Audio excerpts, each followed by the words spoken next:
uHlabisa ukhulume nabalandeli beqembu i-IFP eNorth West. UMengameli weNkatha Freedom Party uVelenkosini Mhlabisa usenxuse izakhamizi zaseNingizimu Afrika ukuthi zibambe imibhikisho yazo ukuze kuvotwe. Ekhuluma nabalandeli beqembu eMahikenge North West, uHlabisa ugcizelele amandla okuvota.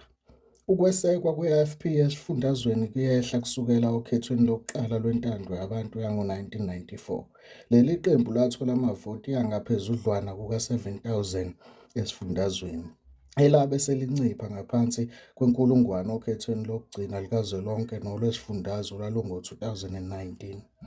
UHlabisa unxuse abantu baseNingizimu Afrika ukuthi bazwakalise izikhalo zabo ngokuvota kunokuba kube nemibhikisho nodlame.